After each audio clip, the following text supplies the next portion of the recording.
onde aqui o silêncio reinou, onde aqui versões foram construídas, onde muito foi questionado, e as pessoas aqui estavam convictas de quem estava sentado do seu lado estava muitas vezes faltando com a verdade ou mentindo para a sociedade gaúcha.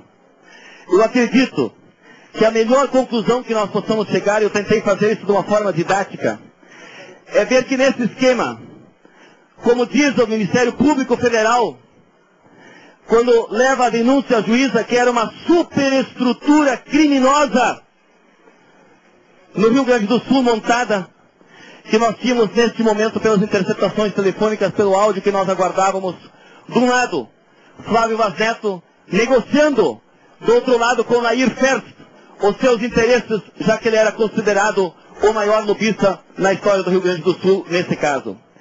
E o Lair Ferst tinha consigo Chico Fraga para interceder por seus interesses.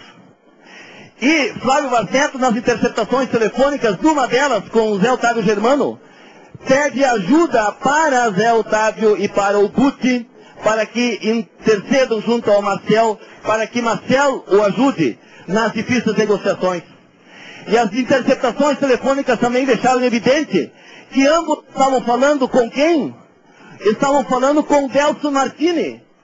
Exatamente Delso Martini, que nas interceptações telefônicas estaria falando em nome de quem? Em nome do governo, do centro de governo, em nome da governadora, porque numa das interceptações, Marcel diz que seria ela que daria a última palavra. E quem é ela? A governadora daria a última palavra, porque ela que decidiria. Então eu acredito que essa síntese aqui talvez seja a melhor das sínteses. Obviamente, nós, colegas deputados, a partir desse momento, porque eu tenho acesso a partir desse momento, eu fiz esse rabisco muito rapidamente aqui, nós passaremos a ouvir as demais interceptações.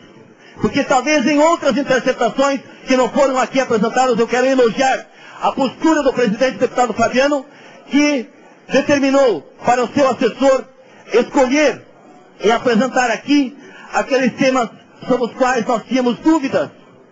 Dúvidas em relação à presença ou não das negociações da propina, da negociação do seu Marco Maciel, Marco Antônio Donel Maciel, aliás, do Lair Ferst e das propinas que estavam em jogo. Nesse momento, eu quero dizer que em toda a minha trajetória política, talvez esse seja o dia mais triste de todos. Mais triste de todos. Porque o que eu vi aqui nesse plenarinho é o desmoronar político de um governo inteiro. Nós estamos aqui tratando de uma corrupção. São 44 milhões de reais que saíram do bolso do cidadão quando ele fazia a sua carteira de motorista. E Eda Cruzios foi eleita legitimamente num processo democrático, o mesmo democrático que elegeu nós, deputados desse parlamento, para representar a população. Então, senhores, em nome dessa legitimidade é que eu digo, este governo politicamente está acabado. Os áudios não deixam qualquer dúvida da participação ativa do centro do governo. Do centro do governo. Pior e mais grave, não deixa mais dúvida, já que a própria governadora sabia de tudo e determinou ao seu homem de confiança, o senhor Delso Martini, tomasse pé de todos os movimentos da quadrilha, para que ela, frente às divergências financeiras e políticas, dissesse a última palavra, como vimos nos áudios. Mais ainda, senhores, não restam dúvidas de que Lair Ferst era sim o maior lobista. Era ele, na verdade, um dos quadrilheiros mais importantes nessa superestrutura criminosa, como diz o Ministério Público. Ainda ouvimos que o secretário Delso Martini era um leva e traz da quadrilha, operando o interesse de uma parte e outra, de acordo como ordenava a própria governadora. Os áudios dizem mais. Dizem que o ex-secretário de Segurança, o deputado José Otávio Germano, estava dentro do esquema, era informado periodicamente sobre o andamento das investigações. Infelizmente, ainda temos mais, e eu concluo, colegas deputados. Ouvimos as gravações e fica explícito que essa CPI, ao contrário do que dizem alguns, tinha sim uma importância histórica, que era demonstrar à sociedade que havia uma fraude de caráter mafioso, familiar,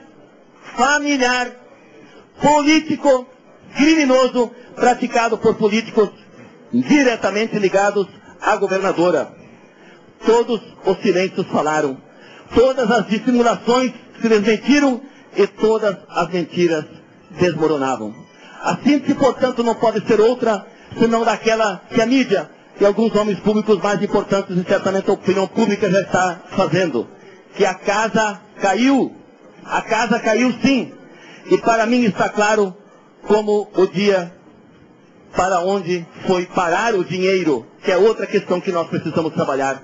Foi parar sim na mão dos operadores da fraude, dos agentes políticos que sustentaram a fraude, infelizmente, nos votos e nas campanhas de toda essa gente. Por isso, eu acho que é muito grave. Nós, felizmente, construímos a sequência e os 30 dias para podermos ouvir esses áudios. Eu quero agradecer aos colegas que votaram na prorrogação, senão esses fatos sequer apareceriam para a sociedade. E teremos, com certeza, alguns dias ainda para, de fato, mostrar à sociedade a responsabilização política que está, o retorno do dinheiro e uma carteira mais cara para o cidadão e a responsabilização política sobre tudo isso que aconteceu. Era isso, senhor presidente.